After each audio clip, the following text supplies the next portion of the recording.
Thank you all for coming today to honor Igor Rudnikov, our 2020 Tully Free Speech Award winner. Добро пожаловать. Мы сегодня собрались, чтобы чествовать Игоря Рудникова, лауреата нашего награждения имени Талли 2020 года.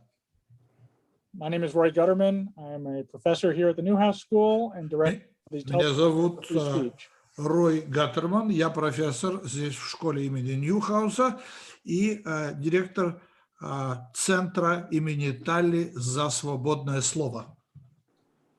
Every year, the Tully Center honors a journalist who's faced significant turmoil in performing journalism. Каждый год Центр Талли чествует журналиста, который пережил существенные трудности или потрясения в своей журналистской работе. And Igor was one of journalists from around the world, nominated by a slate of international press freedom experts. Игорь оказался одним из примерно 12 журналистов-кандидатов со всего мира. We normally hold this event in our campus auditorium here at the Newhouse School. Обычно мы проводим это Meeting мероприятие on Zoom today. в аудитории у нас прямо здесь, в Академгородке, но сегодня по очевидным причинам встречаемся на Zoom. And we wanted this event to coincide with UNESCO's World Press Freedom Day, which was celebrated on Monday. Нам также хотелось, чтобы этот день совпал с Днем свободы мировой печати ЮНЕСКО, который отмечали в понедельник. Before we begin, a few special notes of thanks for putting this event together. Amanda, our Newhouse Special Events Coordinator. Прежде чем мы начнем, хочу поблагодарить Аманду Гриффин, зав. Отдела особых мероприятий. Brian Tibbins, our Newhouse IT Director. Брайана Типпинса, нашего нового директора по IT. Audrey Burian, our Tully Center Program Assistant. Одри Бюрен у нас в центре, она работает ассистентом по программам. And the Tully Center graduate research assistants for this year and last year, Kieran Taylor and Sierra Holland. И наших двух научных ассистентов по научной работе, один из них Киран Тейлор. And for continuity purposes, I would also like to introduce Michael Wasserman, our interpreter for the day. И чтобы всем было все понятно, хочу представить Михаила Вассермана, нашего сегодняшнего переводчика. And I'm very happy to welcome our brand new dean, Dean Mark Lodato, who's joining us for our first Free Speech Award together. And I will hand it off to Mark. Также хочу поприветствовать нашего нового декана Марка Лодата, который к нам сегодня присоединяется, и теперь слово ему. Thank you, Roy, and welcome to everyone attending today. It is my pleasure to join you. Большое спасибо, Рой. Добро пожаловать. Приветствую всех, кто сегодня собрался. Мне очень приятно быть с вами. It is an honor to really honor Igor today, and I extend my congratulations as well on this wonderful recognition for what is extraordinary work in very difficult circumstances. Для меня огромная честь быть здесь, чтобы приветствовать Игоря. Хочу его поздравить с великолепно проделанной работой в чрезвычайно трудных обстоятельствах. Freedom of the press is a core value of the Newhouse School and one I too hold dearly as a journalist, and it is something that we need to fight to protect. Свобода слова – это основная ценность центра Ньюхаус, это основная ценность, за которую я борюсь и работаю всю свою жизнь, ее нужно охранять и защищать. So it is a wonderful chance now to hear about your story and see what we can do to learn from that, and also remind Americans of the importance of this right that we enjoy here. Для меня замечательная возможность теперь будет послушать о том, как сложилось у вас обстоятельства работы и жизнь, и это будет возможностью напомнить американцам о том, насколько это важное свойство свободы слова. So with that, again, Igor, thanks to you for your hard work, and we appreciate your time today, and we look forward to the conversation. Roy? Еще спасибо, Игорь, за вашу работу, и мы с удовольствием предвкушаем беседу. Рой, слово тебе. Thank you. Thank you. And of course, I want to thank Igor for being able to join us today. Большое спасибо, Игорь, за то, что вы к нам сегодня присоединились. Igor is the editor and publisher of Novye Kolesa. Игорь – это издатель и редактор газеты «Новые колеса». The newspaper is based in Kaliningrad in Western Russia. Эта газета началась и основана в Калининграде, в западной части России. And Igor has spent 592 days in jail. Игорь провел в тюрьме 592 дня. He's been beaten by government officials. Его избивали государственные служащие. And nearly died after being stabbed by assassins outside a restaurant. И он чуть не умер после того, как его пырнули ножом около ресторана. Igor, thank you for coming. Can you tell us a little about your hometown? Игорь, спасибо, что вы присоединились к нам. Вы не могли бы рассказать нам несколько слов о своем родном городе? Прежде чем начать свое выступление, спасибо за такую возможность. Я хочу сказать, что хотя у меня нет такого замечательного галстука, как у Роя оранжевого, но у меня всегда с собой оранж, апельсины. Они действительно... Before I begin, I wanted to say it's great to be here. I don't own a beautiful orange tie like Roy does, but I do have an orange.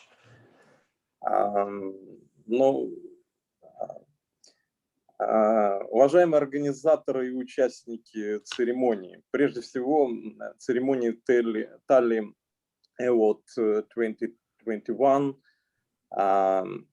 мистер Марк Ладата, Рой Гаттерман, Брайан Тиббенс, Аманда Гриффин,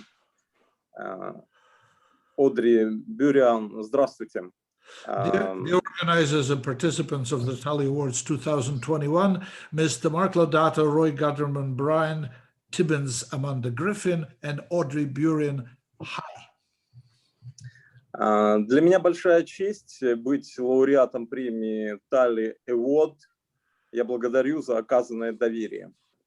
For me, it's a great honor to receive this Tally Award, and I want to thank you for your trust. Я хочу сказать спасибо Пьеру Хаски, Тибо Брутин,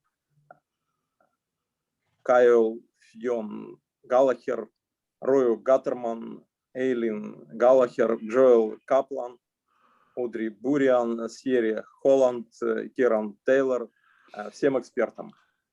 I would like to thank Pierre Husky, Thibaut Brutin, Kyle Fionn Gallagher, Roy Gutterman, Eileen Gallagher, to Joel Kaplan, to Audrey Burian, Sierra Holland, and Kirian Taylor, and to any other experts. Я воспринимаю эту награду как поддержку всех российских журналистов.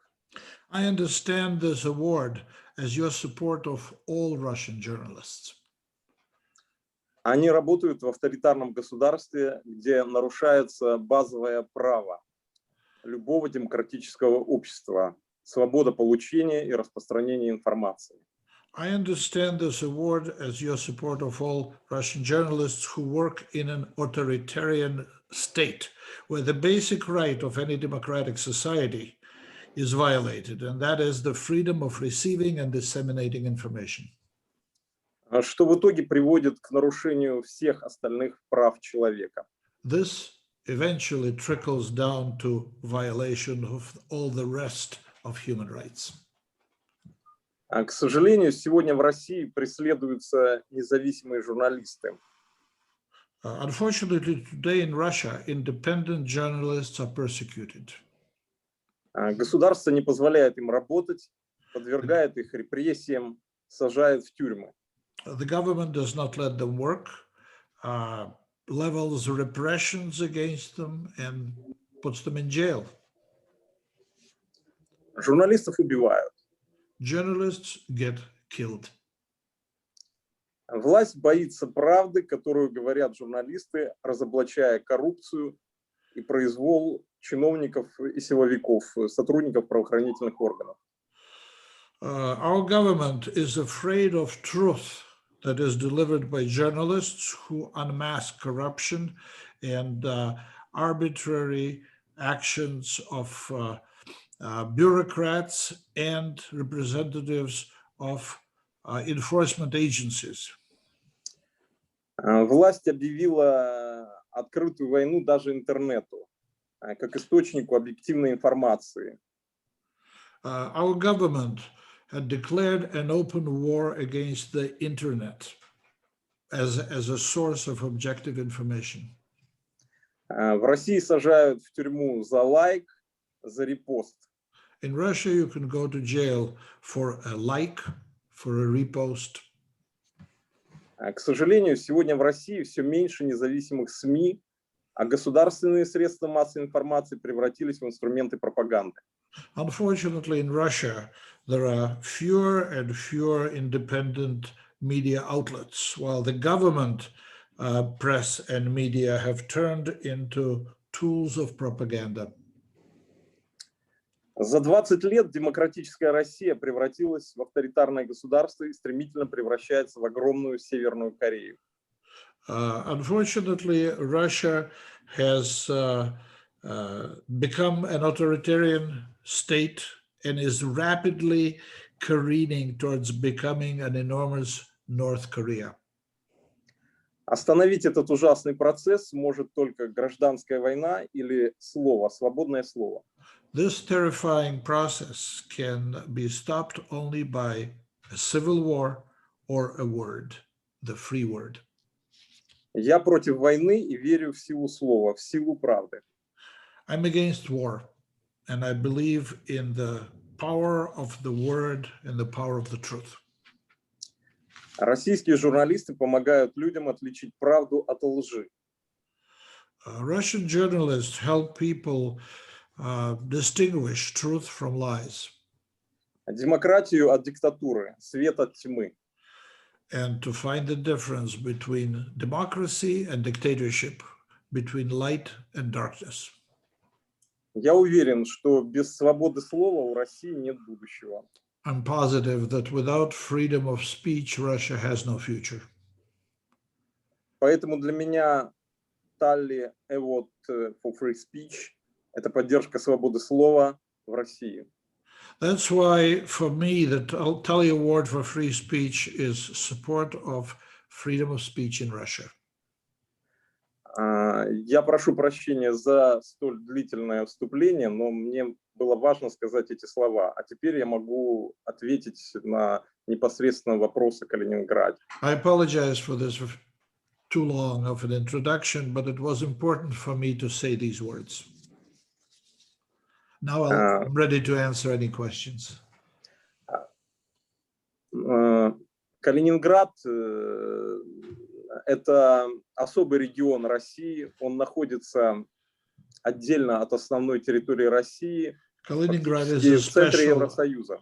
is a special area of Russia. It's practically located in the center of the European Union. Tell us about how you began your newspaper. Расскажите, как вы начали, как вы открыли свою газету? Я был военным журналистом 9 лет. For 9 years, I worked as a military correspondent.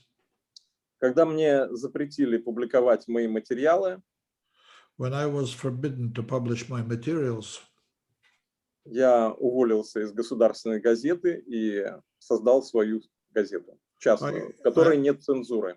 I quit my job at the government-owned newspaper and founded my own without censorship. Газета, в которой приоритете права человека, жизнь человека, а не государства. It's a newspaper with priority is human rights, human stories, and not government propaganda. And what does the title mean? Novye Kolesa. Что означает название «Новые колеса»? Новые колеса — это буквально в переводе на английский язык New Wheels. Это такое необычное название было вызвано, я принял решение так назвать свою частную газету для того, чтобы обеспечить ей финансовую стабильность и независимость. Дело в том, что Verbatim, this means new wheels. I made the decision to give it this title in order to provide the newspaper with financial stability. 26 лет назад, когда была создана эта газета, 26 years ago, when the newspaper was opened, Калининград был центром, скажем так, международной торговли автомобилями, которые хлынули из Европы и в Россию. Kaliningrad became the center of, or a terminal point of automobiles, cars that came from Europe in a broad current and flooded Russia. Наша газета не получала государственного финансирования. Our newspaper was not financed from the government budget.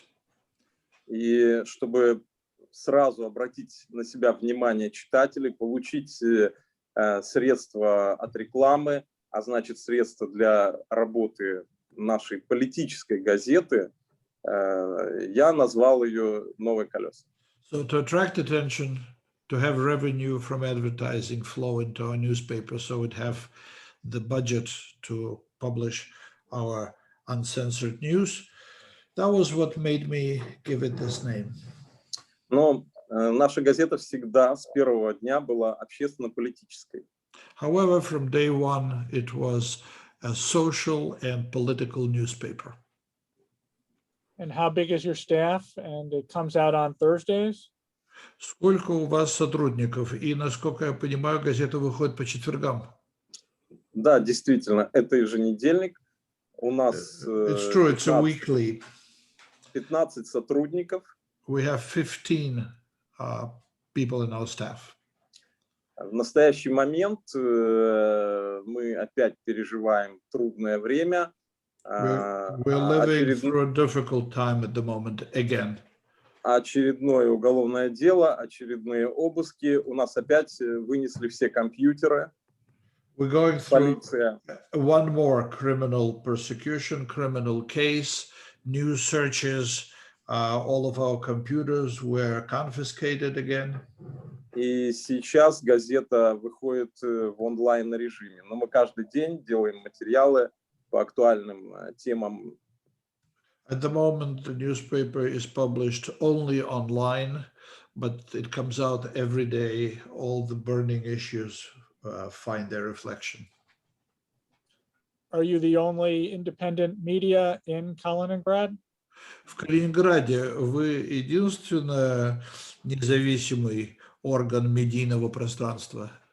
К сожалению, да, сегодня один. Хотя еще 15 лет назад Калининград был лидером в России по количеству независимых изданий. Но за эти годы... Alas, as of today, we are the only one. Even though a mere 15 years ago, Kaliningrad was a leader of independent press of Russia. За последние годы они были ликвидированы, кто-то лишился источников, финансирования, рекламодателей, то есть искусственно созданные бизнес-проблемы, а кого-то просто запугали.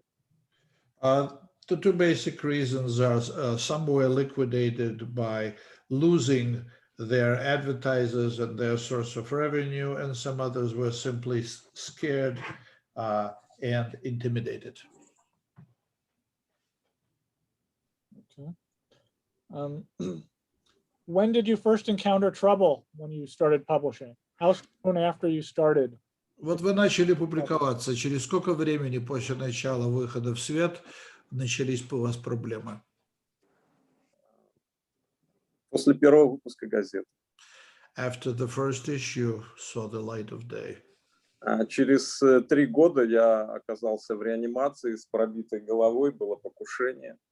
3 years later, I found myself in intensive care with a hole in my skull. There was an attempt at my life. Через год нашу редакцию пытались поджечь, ее закидали бутылками Молотова, и еще через год ее пытались взорвать. К счастью, люди не пострадали тогда. After the first year passed, Molotov cocktails were thrown through our windows in an attempt to blow up our publishing house. There was another one a year later. Fortunately, no human casualties. Were there any particular stories you can point to that caused the trouble? Можете рассказать какие-нибудь истории, конкретно какие статьи вызывали особо острую реакцию, или так нельзя сказать? Это можно сказать, их все можно увидеть и прочитать на сайте нашей газеты. Я назову лишь несколько. All of our stories have had bad response, one could say. You could read them at our site, but let me just mention a few of them separately. Самое серьезное воздействие происходило со стороны силовых структур ФСБ, полиции, Следственного комитета. В частности, the most serious 3 organizations that were attacking us were the FSB, formerly KGB, police, and the investigative committee. В 2003 году мы опубликовали серию материалов о том, как ФСБ готовит наемных убийц, и они уничтожают тех бизнесменов, расстреливают в центре Калининграда, это было не один раз, которые отказываются платить им дань, то есть или отдавать часть своего бизнеса. In 2003, we published a series of articles about the training program that KGB was operating to train hired assassins who would execute businessmen downtown Kaliningrad in case they refused to kick back to the KGB some of their profits. Поэтому я не удивился, когда в прошлом году сотрудники Калининградского управления ФСБ пытались отравить в Калининграде Алексея Навального и его супругу Юлию Навальную. That's why I was not surprised when a year ago FSB attempted to poison Alexei Navalny and his wife Yulia Navalny in Kaliningrad, of all places. Также вызывают... В настоящий момент идет атака на нашу газету после того, как мы сделали расследование о том, как губернатор Калининградской области Алиханов вымогает деньги у предпринимателей, которые строят медицинский онкологический центр в Калининграде. И они вынуждены, бизнесмены вынуждены платить взятки, откаты, так называемые, десятки миллионов рублей губернатору. И мы представили эти доказательства, их опубликовали. The next attack, the most recent attack came after we published an investigation about the governor of our enclave, one Alekhanov, who was demanding kickbacks and bribes from the businessmen that were in the process of building an oncological center, receiving a total of over 10 million. After we published that, another attack began. How do your reporters gather information? How do they the sources to tell them things like this? Как ваши репортеры собирают информацию? Часто меня спрашивают, чего ты больше всего добился за 37 лет работы в журналистике? I'm often asked, what is your main achievement in your 37 years of working as a journalist? Я отвечаю, самый большой капитал, который я заработал, это доверие людей. I usually answer that my main capital is trust of people. Я горжусь тем, что наши журналисты не бегают и не ищут информацию. I'm very proud that our journalists don't run around looking for information. Люди приносят нам самую секретную информацию, самую эксклюзивную. И это чиновники, это министры, генералы, это простые граждане. People И- bring us the most secret information. Simple citizens, bureaucrats working for the government, generals from the army. They bring it on their own. Can you tell us about your 2008 arrest? 2000 what? 2008. Расскажите, пожалуйста, про ваш арест 2008 года. Это был мой первый арест. Меня обвинили в том, что я применил насилие и сбил 22 сотрудника полиции, в том числе 8 сотрудников спецслужб. It was my first arrest. I was accused of beating up 22 policemen and 8 KGB members. Это было совершенно абсурдное обвинение, и это было вновь, могу сказать, что над этим смеялась вся Россия, но я сидел в тюрьме. It was a perfectly absurd accusation, but all of Russia was laughing at it, but I was in jail. На самом деле это меня избили сотрудники полиции, когда я пытался им помешать отобрать у нас тираж газеты. То есть газету увезли из типографии. The truth of the matter was, I was the one who was beaten up when I tried to prevent the police from confiscating the entire printing of our newspaper. They raided the print shop and tried to take away the paper. Ее просто пытались похитить. Остановили машину с газетой и пытались похитить сотрудники полиции. They stopped the truck loaded with newspapers and tried to steal the paper. Я пытался помешать этому процессу, но меня просто избили. I tried to stop them and got beaten up. Когда я написал об этом в следующем номере газеты, мы его вынуждены были печатать за границей, в Литве. Против меня возбудили уголовное дело. When I wrote about this event, that was in the next issue of our newspaper, which we were forced to print overseas in Lithuania. After I did that, they started a criminal case against me. Чтобы наши читатели не стали протестовать, меня в наручниках увезли в Москву, и я сидел в соседней камере с Михаилом Ходорковской в Москве в матросской тишине. For our readers not to take to the streets to protest my arrest, I was handcuffed and taken to Moscow, where I was put in a notorious prison called Matroskaya Tishina, where I sat in the next cell to Khodorkovsky. And how long were you were in jail for more than 500 days? И в 2008 году сколько времени вы просидели? Тогда я просидел 3 месяца, 92 дня. 3 months, 92 days. Я оказался на свободе только потому, что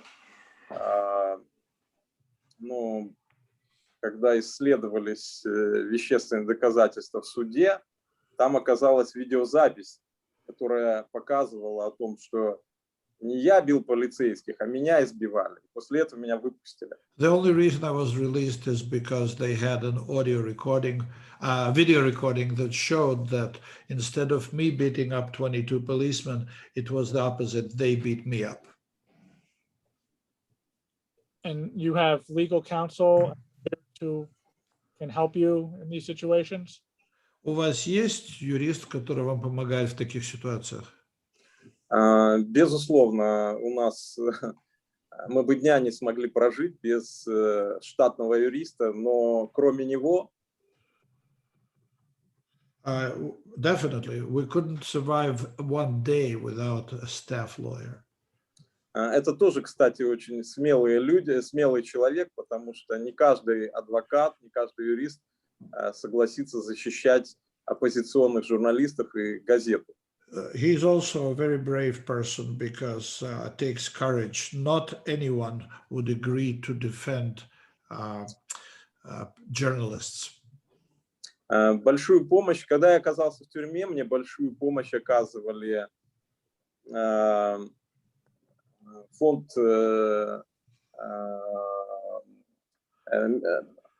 независимые правозащитные организации. When I was in prison, I was getting a lot of help from independent human rights organizations. Я также признателен был международным организациям, Международному союзу журналистов, I was also Репортерам без grateful границ. to international organizations that help, such as Reporters Without Boundaries. Какая была первая, которую вы назвали? Международный союз журналистов The Нью-Йорк. International Union of Journalists. It's a New York group. Репортеры без границ. Reporters Without Borders. Правозащитная организация Amnesty International. Amnesty International is a human rights. Российская правозащитная организация Мемориал. Russian human rights organization called Memorial. И,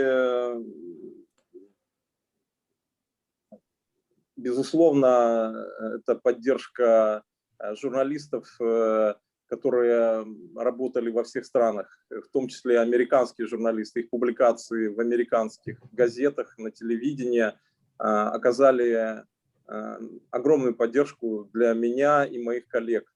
And American journalists, people who work in US papers, on American television, their support of me and my colleagues had an enormous effect.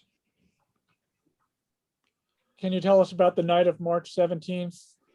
Расскажите нам о вечере 17 марта. With my enormous apologies, may I take a 10-second break? Certainly. Албербай, я вернусь через 10 минут. Извините меня, держите эту мысль. Окей.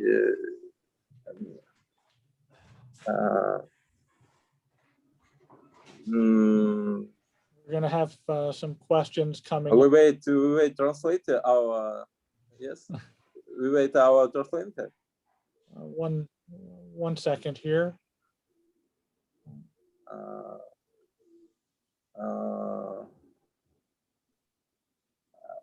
Okay. Okay. I think you asked me about a story which was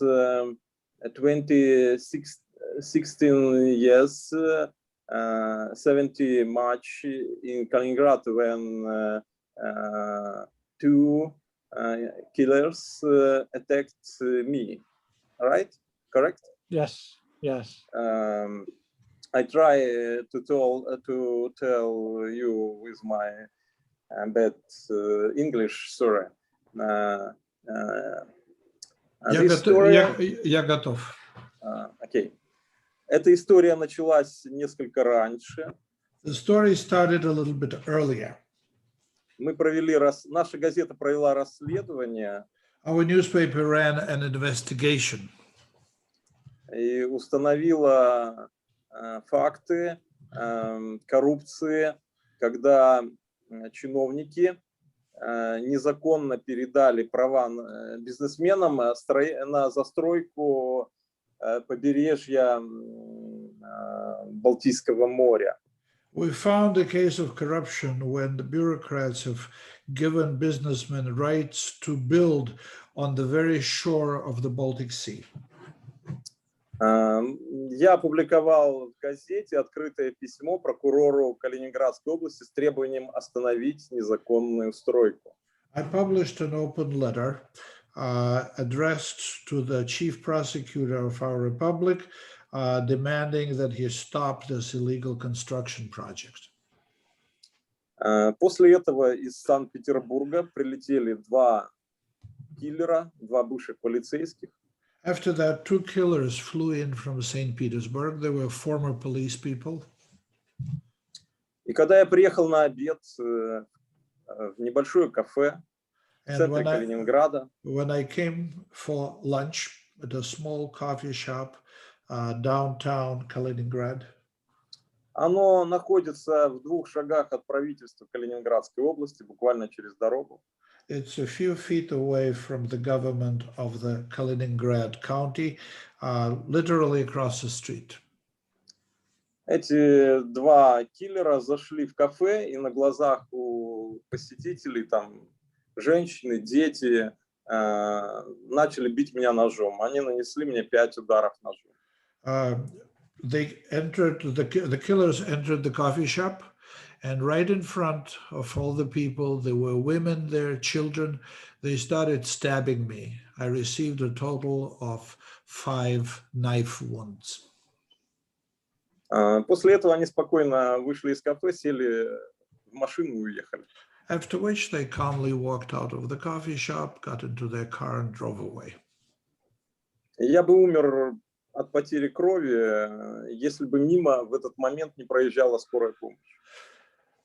I would have died from blood loss if, quite by accident, an ambulance wasn't driving by at the same time. И через 10 минут я был на операционном столе.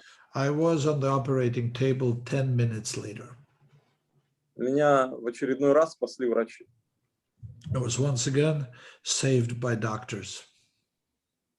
Расследование не проводилось.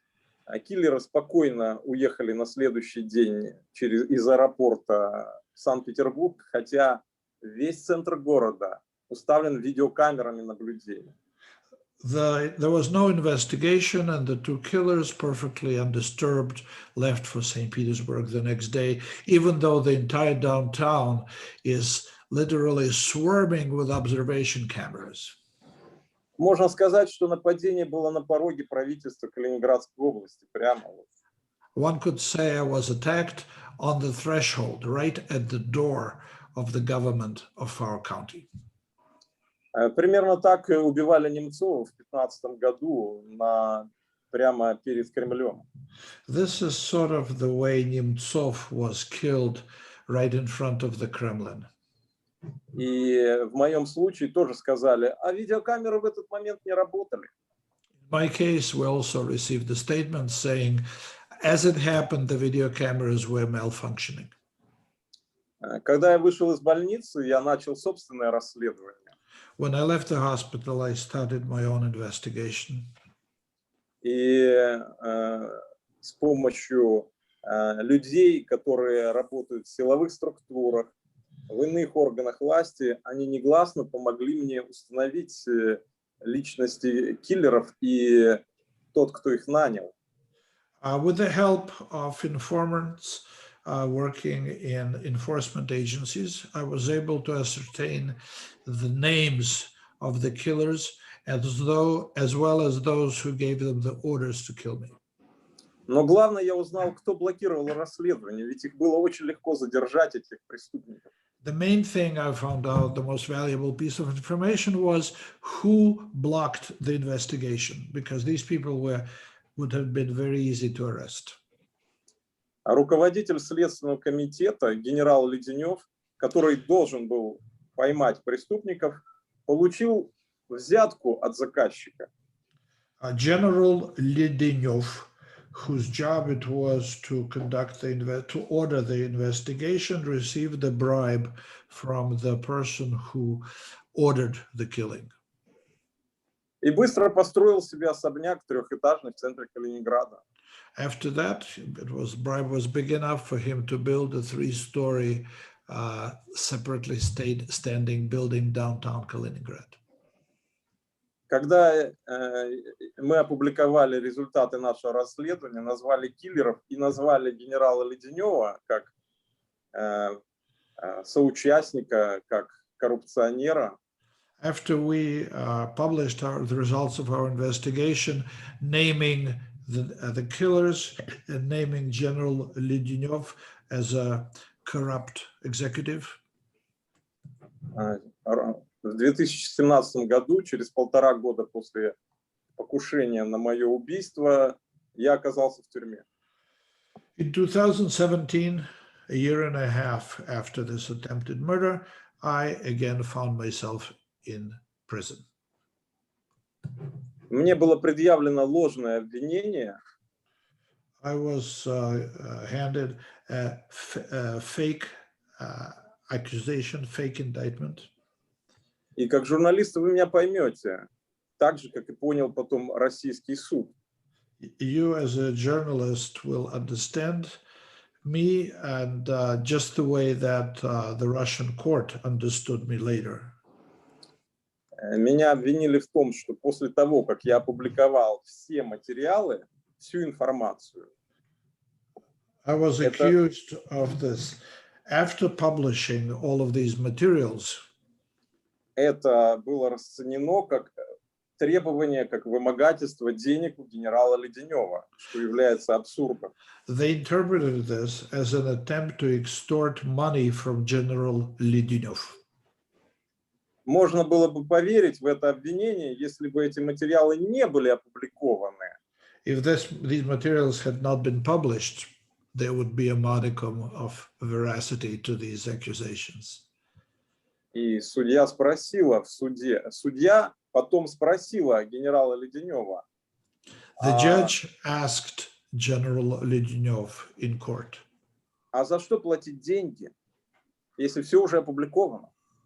what is there? What's the threat? For what were they extorting the money from you when information is already published? Более того, генерал Леденев признался в суде, что я не требовал у него никаких денег. Furthermore, General Ledenyov testified in court that I never asked him for any money. Просто он сказал это, потому что от него потребовали сотрудники ФСБ. He said that he had made the statement under pressure from FSB employees. Они сказали, или ты сядешь в тюрьму, или журналист Рудников сядет в тюрьму.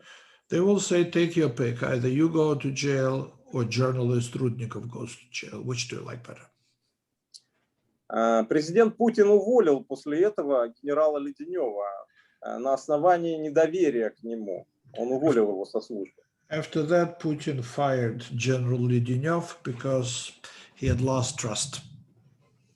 Хотя Леденев должен был сесть в тюрьму. The real correct outcome for Ledenyov would have been to put him in jail. И он продолжает жить в этом особняке. And he continues living in the same house he built. На его строительство его надо было работать 1000 лет, чтобы построить такой особняк. If he had to save from his government salary enough money for that house, it would have taken him roughly 1000 years. Почему такое произошло? Потому что у нас очень мало независимых СМИ. Эта информация не получила такого широкой огласки, которую она должна была получить. Why did it happen? Because we don't have enough independent media. This information was not spread wide enough. Okay. Some questions have been coming in, so I'd like to allow our audience to participate. I will read the questions. And... Поступают вопросы из публики, и я начну их зачитывать. Да. So this is from Professor Brian Taylor. Профессор Брайан Тейлор спрашивает. at Syracuse.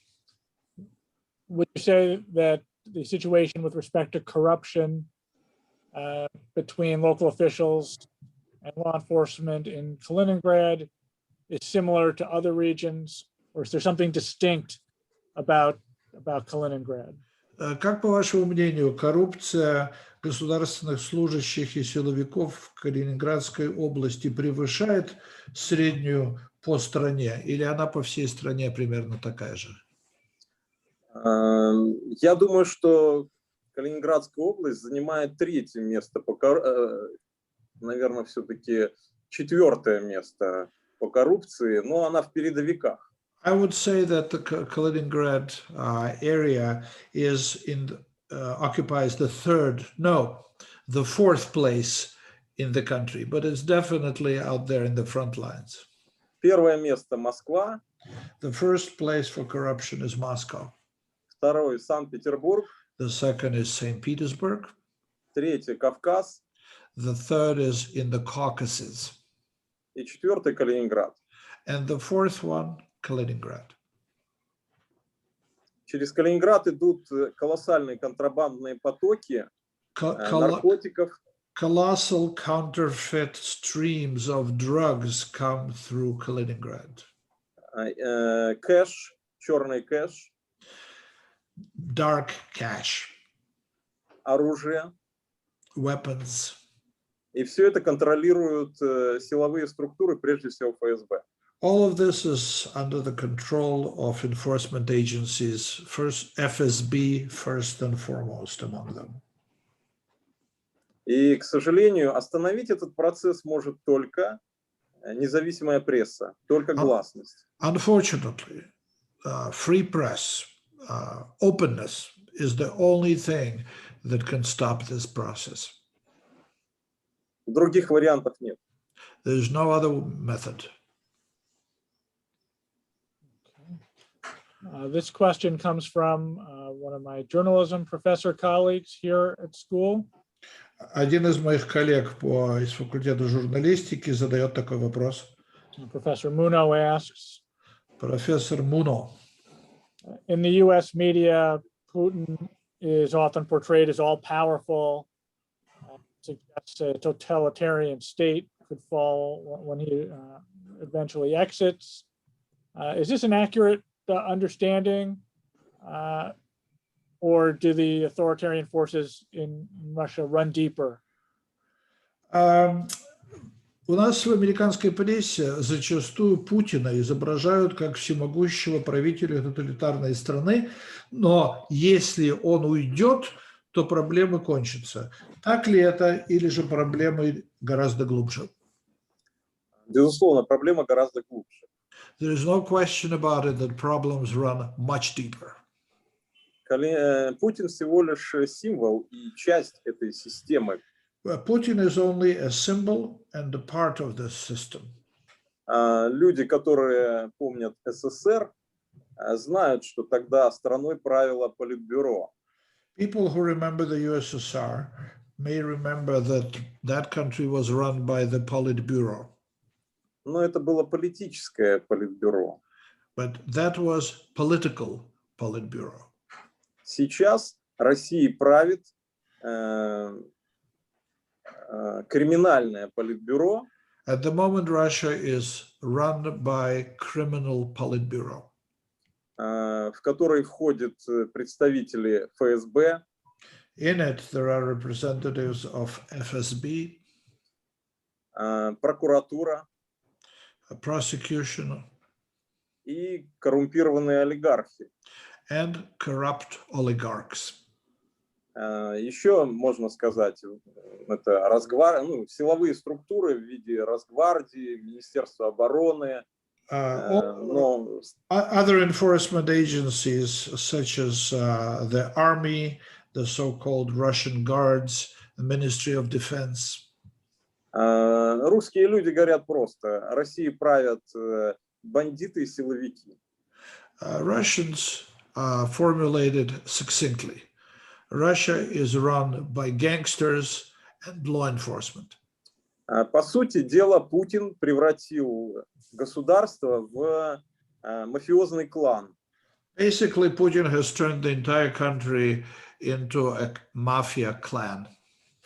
И с уходом Путина ничего не изменится. When Putin leaves, not a thing will change. Измениться может только... Ситуация может измениться только тогда, когда международное сообщество, международные медиа придадут огласке информацию о деньгах этой мафии. А деньги в основном хранятся на Западе. The situation can change then and only then when the international media is going to publish information about the money of this mafia. And this mafia stores most of its money overseas. Об этом говорил даже президент Обама. Even President Obama spoke about that. I have another question from Kieran Taylor, our assistant. When you began your newspaper, did you expect this level of government resistance?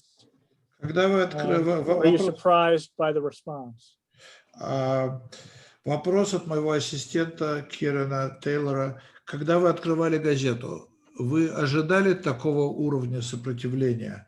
Или же вы удивились, что на вас так сильно реагируют? Нет, конечно, я не ожидал, что так все сложится.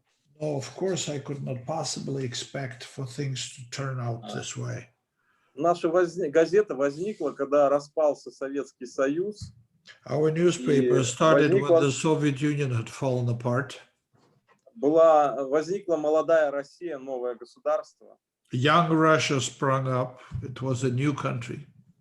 И буквально 10-12 лет за всю историю России впервые была такая свобода слова и свобода прессы. After the Soviet Union fell apart, for the next 10 to 12 years, it was the freest country and the freest press in the entire history of Russia. Я верил, что мы станем такими же свободными, как все цивилизованные страны. И я не мог себе представить, что журналистов будут убивать просто на улице и сажать в тюрьмы. I believed we would become a free country, just like the rest of the world. I could never have believed the journalists would then end up being killed in the street and imprisoned. I have a question from Alana Powers. How does the Russian press cover Alexei Navalny? And is it dangerous to do so, given the reputation? Вопрос от Аланы Пауэрс. Как российская пресса освещает ситуацию с Алексеем Навальным и опасно ли о нем писать? Безусловно, писать о Навальном опасно. Definitely writing about Navalny is a dangerous thing. Сейчас это уже угрожает не только прекращением деятельности средств массовой информации, но и лишением свободы, а иногда и жизни журналистов, которые осмеливаются рассказывать о том, что происходит с Навальным. The threat of covering Navalny is such that it will practically guarantee the closure of the media outlet and sometimes will put at risk the lives of the writers. Всего лишь несколько средств массовой информации пока еще могут говорить о том, что происходит с Навальным. There are very few remaining media outlets that can afford to speak about what's happening with Navalny. Я бы сказал, что их всего лишь два осталось. I would say there are only two. No, let me correct that. Three outlets are left that can talk about him. Это интернет-телеканал «Дождь». It is Дождь, the Rain TV on the internet. Газета «Новая газета». The new newspaper called Новая газета. И радиостанция «Эхо Москвы». And Echo of Moscow radio station. Их давно бы уже закрыли. They would have been closed long ago. Но Путин не разрешает уничтожать эти СМИ, But Putin does not give the okay to destroy these media outlets. и здесь только две причины. And there are only two reasons to that. У этих трех медиа маленькая аудитория, маленькая аудитория. These three media outlets have a very small listener base. Государственные пропагандистские СМИ в сотни раз перекрывают потоками информации то, о чем говорят эти три независимых медиа. Government information outlets generate hundreds of times more information on any subject than these three outlets. Но Путин всегда может сказать Байдену, Джонсону, Меркель, Макрону, всем представителям западного мира, что у нас есть свобода слова, видите, у нас есть свободные, независимые СМИ, которые критикуют даже меня. Putin at any given time can open his mouth and say to Biden, Johnson, Merkel, or Macron, "Do you see, we have free media. They even criticize me." Но сейчас ситуация складывается так, что эти журналисты этих медиа находятся в колоссальной опасности. В «Новой газете» убито 7 журналистов. И ни один киллер, ни один заказчик не задержан. The situation is such that these people are running to enormous risks. Just Novaya Gazeta, the new newspaper, has had 7 of its journalists killed. Not a single killer and not a single order placer was investigated, named, or discovered. After all these years of oppression on speech, we have another question. Do you think things will change in the future? После всех этих долгих лет запрещения свободы слова, вы считаете, что в будущем ситуация изменится? Ситуация, безусловно, изменится. The situation will definitely change. Никакая диктатура не может противостоять цивилизованному миру и прогрессу, в том числе техническому прогрессу. No dictatorship can overcome freedom of the world and progress, especially or including the technical progress. Вопрос только в том, как будут происходить эти изменения. The question is, how will these changes come about? Если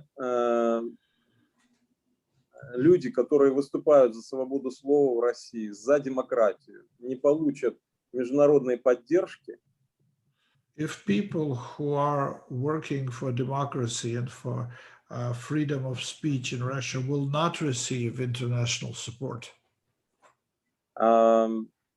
репрессии будут нарастать, the repressions are going to increase. и Путин и его окружение приведут Россию к распаду. То есть с Россией произойдет то, что случилось с Советским Союзом. And in this case, Putin and his circles will lead Russia to demise. It will fall apart exactly the way that Soviet Union fell apart. Это будет неуправляемый процесс. It will be an uncontrollable process. In our closing minute, Igor, what keeps you going? How do you keep doing what you do? Последняя минута. Что дает вам силы продолжать делать то, что вы делаете? Я люблю свою профессию, я верю в силу слова, в силу правды. I love my profession. I believe in the strength of a living word, and I believe in the strength of truth. И я вижу результаты. and I see results. Нам многое удалось сделать. We managed to accomplish quite a bit. И я могу сказать, что главное, наверное, достижение, мы участвовали в формировании гражданского общества в Калининградской области. The main Люди achievement не хотят жить в диктатуре. is we have managed to participate in the formation of civil society in Kaliningrad. People do not want to live under dictatorship.